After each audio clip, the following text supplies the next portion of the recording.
Ako, pagkatapos ng pagtatapos ay magiging isang IT programmer at may babahagi ko sa iba ang aking mga nalalaman. Ako, pagkatapos ng pagtatapos, ay magiging isang magaling na mamahayag. Alam ko na hindi madali ang makamta ng mga ito. Ngunit kung isa sa puso mo at isa sa isip ang iyong mga mithiin, walang duda mong makakamtan ang bawat isa sa mga ito. Ako, pagkatapos ay magiging isang prepaid word passer at magiging isang empleyado ng isang malaking kumpanya dito sa Pilipinas. Ako, pagkatapos ng aking pagtatapos, ay magiging isang guro. Magiging isang instrumento ng ating pamayanan upang humubog ng makabagong kabataang maninindigan para sa kanilang karapatan at tutulong para sa pag-unlad ng ating bayan. Isa sa pinakahinihintay ng sinumang mag-aaral ay ang makapagtapos ng pag-aaral.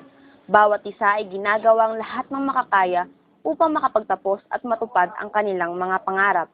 At ang mga pangarap na ito ang magsisilbing susi sa ating tagumpay. Ang City of Malabon University ay ang opisyal na paaralan sa kolehiyo dito sa lungsod ng Malabon. Kaya't maraming mga mag-aaral na nakapagtapos ng sekundarya ang dito nag-aaral. Bawat taon ay tinatayang 8,000 na mga mag-aaral ang kumukuha ng entrance exam sa CMU. Sa bawat departamento ay may iba't ibang bilang na mag-aaral ang kumukuha ng mga kurso. At tuwing nalalapit ang araw ng pagtatapos, ay tinatayang 800 na mga mag-aaral ang nakakapagtapos sa iba't ibang kolehiyo. Samahan po ninyo kami upang kilalanin at alamin ang mga minsay nangarap at nakapagtapos dito sa City of Malabon University at ano na nga ba ang kanilang naging buhay pagkatapos ng pagtatapos.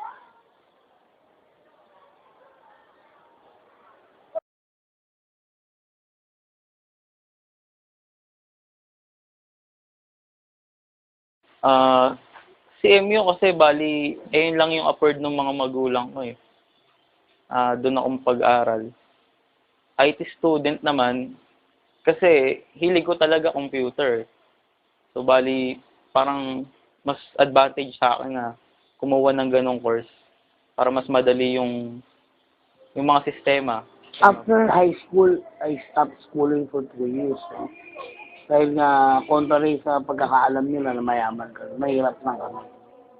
Hindi ako agad nakapag-kolehiyo until nga na buksan ng local government ang CMU. Doon ako nagkaroon ng pagkakataon ng mga pag-aaral. Gusto ko sana talaga customs administration. Pero dahil nga walang customs administration dito, yung tatay ko may gusto na mag-accounting ako. Kasi frustrated CPA ang father ko eh. Nag-aral siya ng accountancy sa National University, pero hindi niya natapos. So sabi niya, yung what I was not able to accomplish, ikaw na sana ang magtuloy. So eventually, I ended up in this course. Yes. So actually, CMU is my second university. I took first nursing at MCU, and it will not push through due to some my personal reasons. Then my grandfather endorsed me to CMU, and pinapili niya kung ano yung gustong course ko doon. So since journalism is one of my choices, then nakita ko siya na offer siya sa CMU, I grabbed the opportunity to take the course sa university.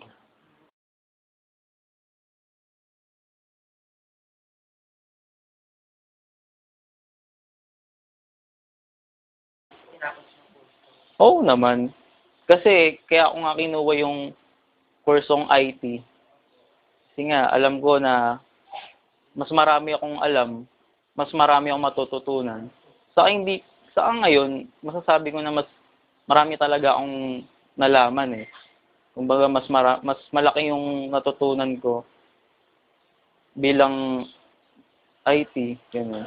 Of course, before I entered the journalism, syempre, nireview ko muna kung ano yung course. Then, nalaman ko na marami siyang branches, marami kang pwedeng pag-aralan na pagkatapos mo, pwede kang makapili ng option. So, during my college year, so, I learn na napakadami pala talagang branches ng journalism. Tapos, hindi lang siya about news writing.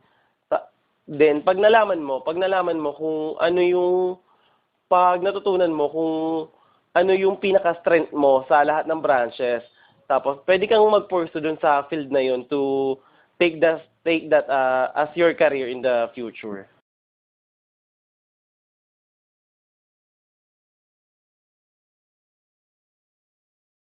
Kasi, yun nga, naging parang responsibilidad din sa pamilya yung tumulong. Kaya, malaki din nagtulong sa akin. Marami akong nakilalang tao. Siguro marami rin akong natulungan. Alam mo, marami rin estudyante nagdaan sa akin. Sana ibahagi ko rin yung konti natin natutuwan. To me, that is a reward na you only got from teaching.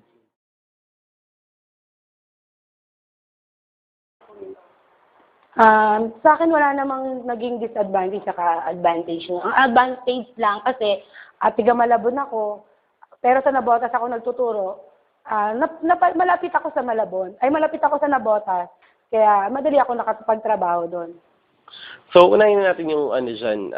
Let's first tackle the disadvantages.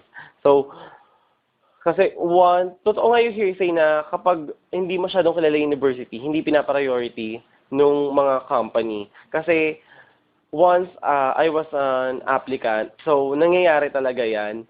So, kahit hindi naman sa akin, kahit sa iba kong mga kabatchmate or kahit sa iba kong kilalang schoolmate na graduate sa CMU. And our disadvantage is yung diskarte, yung skills. Kasi,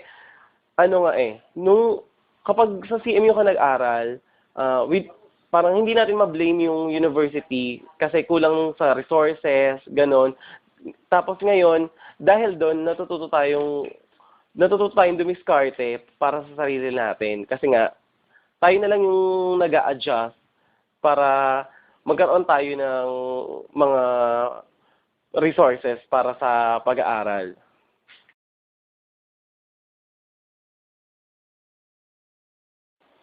Bali, sa akin naman, hindi ko naman titignan na mataas yung mararating ko eh. Kumbaga sa akin, gusto ko lang yung stable na ako, stable na yung trabaho ko. Yung kahit na magkapamilya ka, kaya mo nang tustusan yan. Sa sarili mo, parang kontento ka na. Hindi ko tinitignan na ganito, manager dapat ako, general manager, na maging boss ka. Pero syempre, nasa pangarap ko yun. Pero kung ano lang talaga yung mararating ko, ayos na yun. 10 years from now, kasi nag-aaral ako, nagmamasteral ako ngayon, siguro magiging, someday magiging master teacher ako. Tumaas yung rango ko, yun.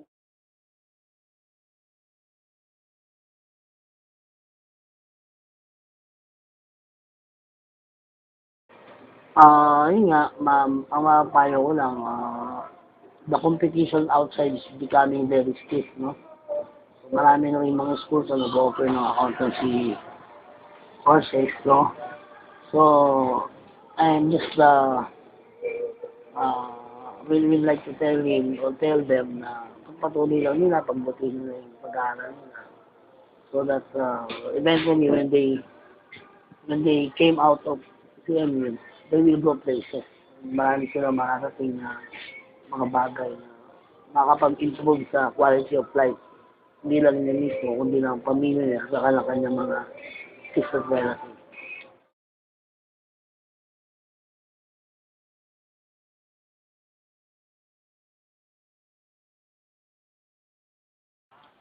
So, for me, success is hitting your goal. So, sa buhay natin, hindi lang naman tayo nagsaset ng isang goal. So, marami tayong goals, di ba? So, marami na akong na-hit na goals. And, so, para sa akin, may consider ko na rin yung sarili ko as successful. So, isang goal ko naman is yung makapagtapos lang, di ba? Kasi, hindi lang, napakalaking opportunity kasi maraming tao na hindi nakakapagtapos. So, that's one of the example of my success. And pagdating nga sa trabaho, super napakahirap maghanap ng trabaho. Kahit graduate ka ng college ngayon, napakahirap talaga maghanap ng trabaho. So, yung goal, another na goal ko is makapaghanap ng trabaho. Then, na-hit ko yon. So, it means successful ulit ako sa bagay na yon. So, sa maraming bagay, pwede kang maging successful as well na nakakapag-set ka ng goals mo sa iba't ibang field or sa iba't ibang bagay. Consider ko sa maging successful na guro. Yun nga, katulad ng sinasabi ko sa iyo sa pag-aaral, dapat kasi ang isang guro, hindi lang siya, o porket nakatapos ka na ng 4 years, mag-stop ka na. Kailangan, pag nag-aral ka ng education, tuloy-tuloy ang pag-aaral mo para maging successful yung buhay mo. Katulad nila, mayroon nagiging principal, may nagiging master teacher. Kaya nga kami, tuloy-tuloy ang pag-aaral namin na kahit na nasa loob kami ng eskwela, tuloy-tuloy nag-aaral, nagsiseminar kami para madagdagan yung kaalaman namin sa pagtuturo sa mga bata. Bali yung tagumpay sa akin. Bali, ayun, na makagraduate ka, na makapagtrabaho ka. Siyempre, hindi naman tayo graduate, hindi naman tayo nag-aral para tumambay. Siyempre, ginawa natin yun para makatulong tayo sa pamilya natin, para makabawi tayo. Kasi yung mga natutunan ko, yung mga napag-aralan ko, na-adapt ko siya eh. Parang nabibigay ko sa trabaho ko, nasi-share ko. Saka, isa rin yun, kaya nga nakapagtrabaho ko kasi nga nakikita nila na ganun. May natutunan ako, napapakita ko sa kanila na kaya ko. In terms of fulfillment, kahit paano naman, when I see people outside na, yung estudyante ko, 5-10 years ago, kilala pa rin ako, nagmamalaki ako sa, kasama nila yung asawa nila, kasama nila yung tatay nila, o nanay nila. And then they will introduce me, this is how I yung teacher ko 10 years ago. That's a fulfillment you cannot buy, no? So yun yung bagay na hindi mo pwedeng mabili ng pera. Pero, it's a choice. One has to make. Ako si DJ De Ramos, isang journalism graduate, proud alumni ng City of Malabon University. Go CMU! Ako si Melanie B. Machat, isang guro, proud graduate ng City of Malabon University.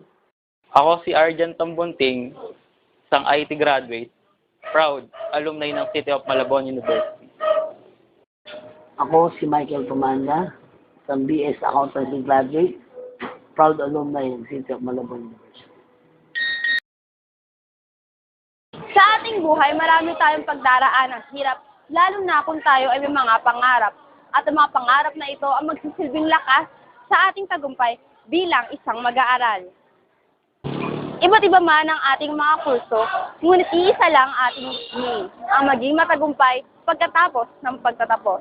Magandang umaga po sa inyo lahat. Ako po si Mabes Puntual at ito ang aming in-depth report.